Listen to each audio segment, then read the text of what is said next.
programa de hoje um dos maiores repentistas de todos os tempos, que deixou a faixa terrena semana passada. Pedro Bandeira Pereira de Caldas, um dos maiores nomes da viola de todos os tempos. Partiu para uma outra dimensão, para brilhar numa outra dimensão, semana passada, no dia 24 de agosto. Pedro Bandeira, como tornou-se conhecido, nasceu no dia 1º de maio de 1938, portanto, e eu vou dizer tem porque ele permanece vivo, apenas fez uma mudança para uma dimensão superior, tem 82 anos, nasceu no Riacho da Boa Vista, no município de São José de Piranhas, no sertão da nossa Paraíba, ali coladinho com Cajazeiras, aonde morou um tempo e, no início dos anos 60, foi para Juazeiro do Norte, no Ceará, a terra do Padim Cisso, aonde obteve fama, prestígio, dinheiro e, logicamente, consolidou a sua grande carreira. Segundo o inesquecível José Lucas de Barros, Pedro Bandeira foi consagrado pelo povo, pelos companheiros de profissão e pelos estudiosos e pesquisadores da cantoria de viola nordestina.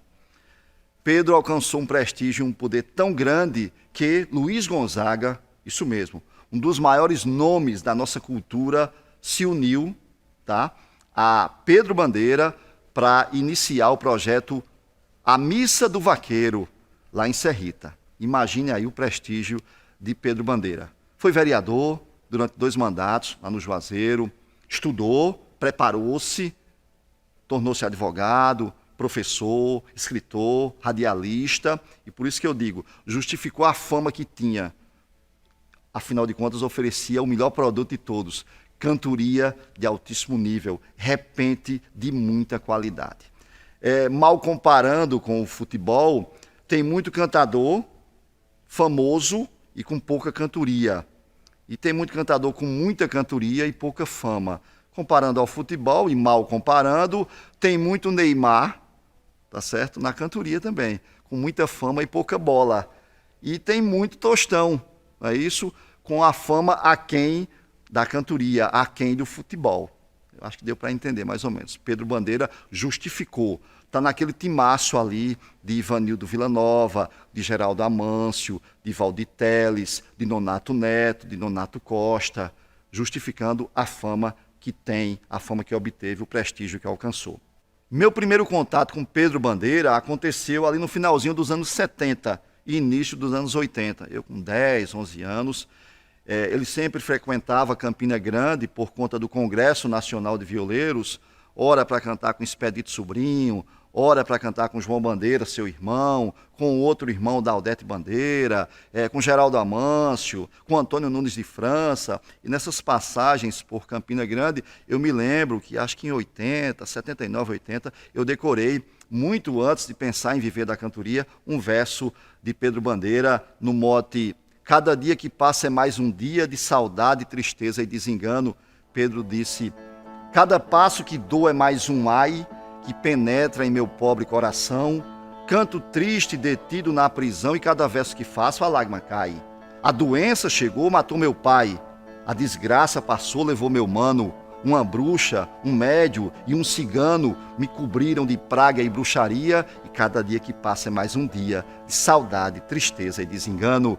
Salve Pedro Bandeira, filho de seu Tobias Pereira de Caldas e de Dona Maria Bandeira de França.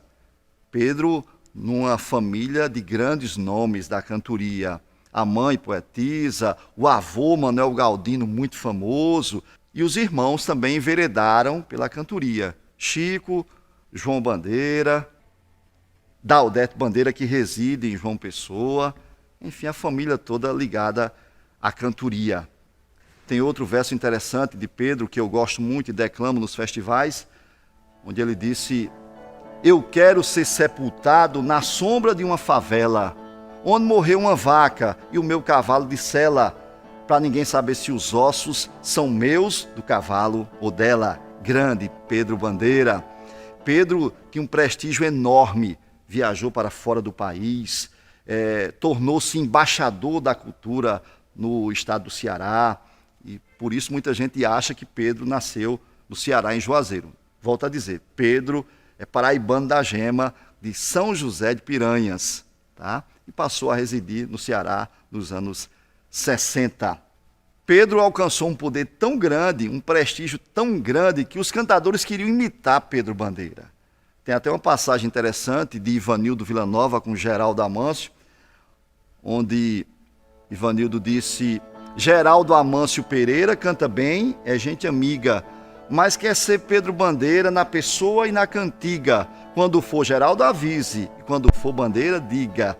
Geraldo Amâncio, toda a vida, declarou que era muito fã, continua sendo fã do grande Pedro Bandeira, e logicamente o fã, aqui e acolá, tenta imitar o seu ídolo.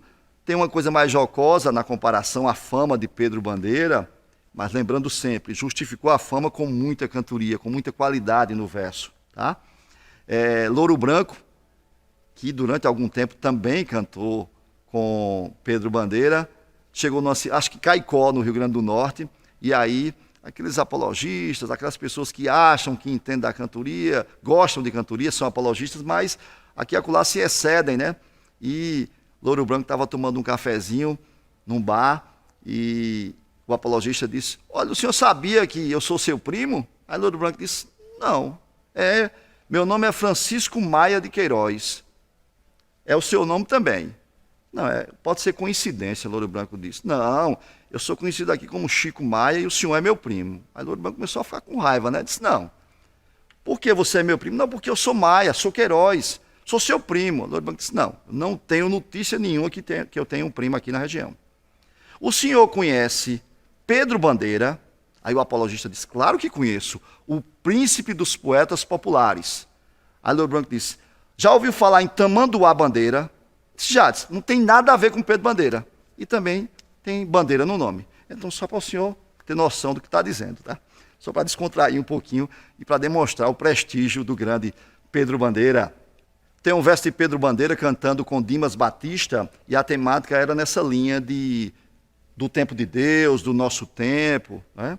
E aí Pedro disse: se eu pudesse não via minhas irmãs de mãos grossas, queimadas do sol ardente, limpando mato nas roças, mas as vontades de Cristo são diferentes das nossas. Grande Pedro Bandeira. Numa excursão para Brasília, no Distrito Federal, anunciaram Pedro como Pedro Limeira. E ele disse: eu não sou Pedro Limeira, Bandeira é meu sobrenome, mas onde tem nomes grandes, nome pequeno se some. Sendo para ganhar dinheiro, me chamem por qualquer nome. Grande Pedro Bandeira Pereira de Caldas, ou simplesmente, ou tudo na verdade, Pedro Bandeira. Simples é pouco para designar, para retratar o valor do inesquecível Pedro Bandeira, paraibano e cearense ao mesmo tempo. Tem uma passagem muito interessante de Pedro Bandeira. Imaginem só você ser o cara do Juazeiro do Norte, uma terra que tradicionalmente tem um turismo muito forte, que diz respeito ao lado católico, né, um turismo religioso muito forte. A cultura também lá é muito forte. A religião está atrelada muito à cultura, eu penso assim. E aí você é o cara da cidade e, no início dos anos 80, vai cantar para João Paulo II. Olha só, Pedro Bandeira cantou para o Papa João Paulo II no início dos anos 80. Quando Pedro voltou para Juazeiro, qualquer papel, qualquer rabisco, qualquer guardanapo que Pedro assinava valia muito dinheiro. E Pedro gostava de ganhar dinheiro e sabia ganhar dinheiro. Era a referência. Todo cantador queria imitar Pedro em tudo, na cantoria e no prestígio e no poder. Pedro soube, isso aqui não é se gabar, não é nada do tipo, soube ganhar dinheiro com a cantoria. Fez um legado enorme. E por isso, é certamente uma estrela no universo poético e uma perda grande no que diz respeito à faixa terrena. Mas certamente está brilhando ao lado de Manuel Chudu, de Antônio Nunes de França, de Dimas Batista, de Louro Branco, de Valdir Teles, né? Está certamente fazendo um grande espetáculo lá no altar de cima.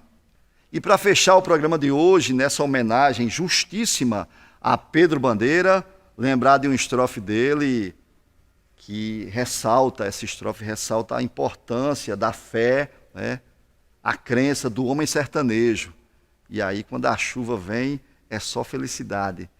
E Pedro retratou isso muito bem no estrofe que diz assim: ronca o trovão no nascente, sopra o vento, a chuva bate, as nuvens da cor de chumbo, a terra cor de abacate, e o campo troca de terno, sem precisar de alfaiate. Salve Pedro Bandeira! E encerrando de fato o programa de hoje, já é tradição, tem um versinho meu para você refletir um pouquinho. A vida ensina batendo, e a sua mão é pesada. Tem quem aprenda a lição, já na primeira lapada, mas tem quem morra apanhando, sem ter aprendido nada. Um grande abraço e até semana que vem, homenagem a Moacir Laurentino.